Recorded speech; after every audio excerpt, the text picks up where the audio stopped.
I think actually the best thing to do is just to read the story directly.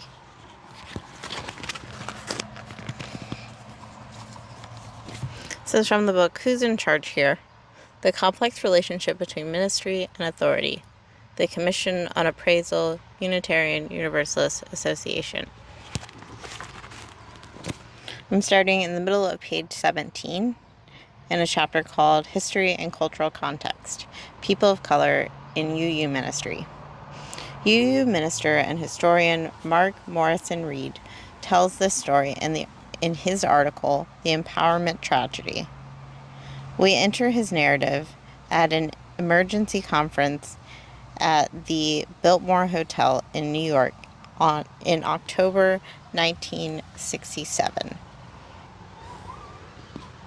As rioting engulfed city after city, it became clear that legislation had not addressed African American poverty or frustration. Of the 150 attendees, 37 of the 150 attendees were African Americans. They made up 25% of a gathering in a denomination of which they comprised only 1%. Hailing from the urban churches in a faith community that was becoming more and more suburban.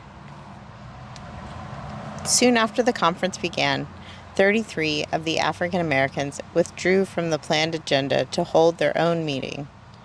Seminarian Tom Paine, an imposing presence, was posted at the door to shoo white interlopers away. This Black Caucus met through the evening and late into the night. As they talked, they tapped into a raw emotion hidden behind middle-class reasonableness. They searched for an identity more authentic than the futile attempts to be carbon copies of white people. They saw white liberalism's emphasis on integration as one-way street that elevated white and debased black. Civil rights had changed the law, but had proven ineffective at remedying black poverty. Liberal religion had failed to address the experience of blackness or to settle on an African American in a major pulpit. The group called for a new agenda, and by the time they emerged, the Black Unitarian Universalist Caucus, BUUC, steering committee had been formed.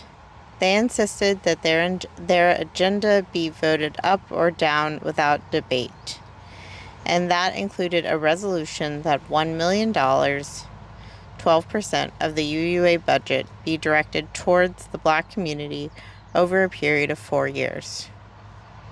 The conference sent shockwaves through the UUA.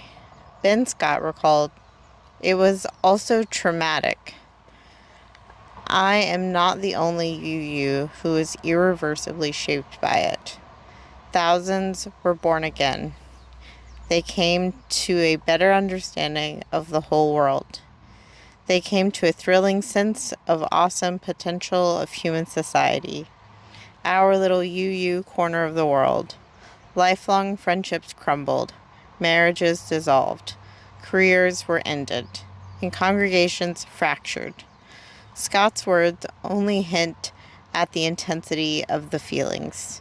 For many, what happened during the ensuing years would be nothing less than life-defining.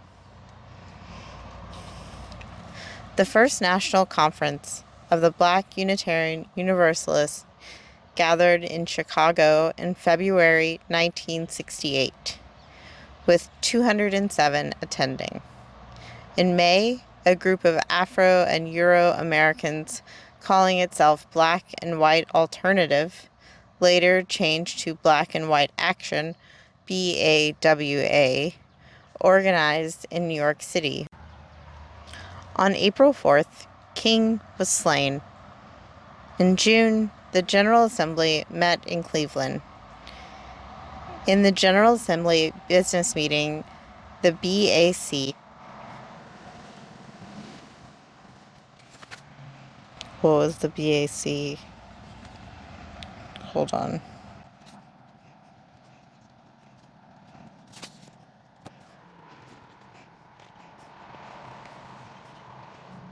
Wait, was that this? Hold on. Black Affairs Council. Found it.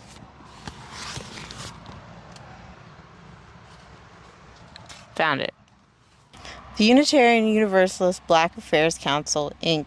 is a programmatic affiliate of the Unitarian Universalist Association, designed to execute programs with the Black community which lead to the empowerment and self-determination of that community and seek to establish a greater denominational relevance to that community and its problems, and to promote the full participation of all persons, both within and without the Unitarian Universalist Association, without regard to race, color, sex, or national origin, in carrying out this work. In June, the General Assembly met in Cleveland. The General Assembly business meeting, the Black Affairs Council funding proposal was placed on the agenda, and in an atmosphere of extraordinary emotional tension, the proponents of Black and white action and the Black Affairs Council competed for the support of the delegates. On the third day of the assembly, the delegates voted 836 to 327 to fund the Black Affairs Council at $250,000 a year for 4 years. In the aftermath of King's death, what white person, given the guilt they felt, was going to vote against a resolution coming out of the Black Affairs Council? The delegates also voted to give $50,000 to Black and White Action over the protest of the Black Affairs Council. Following General Assembly, the Unitarian Universalist Association Board voted to give the Black Affairs Council $250,000 for that year, but not subsequent ones. It also learned that all its discretionary reserves had been depleted by the ambitious agenda and vision of President Greeley, then approaching the end of his term. The following spring, the administration recommended that the sum given to the Black Affairs Council not be reduced. The board supported that position, as well as another, not put forth by the Greeley administration, to give $50,000. The board supported that position, as well as another, not to put forward by the Greeley administration, to give $50,000 to Black and White Action. The Black Affairs Council objected both to returning to General Assembly annually for a reaffirmation of the commitment made in Cleveland and to the funding of the Black and White Action.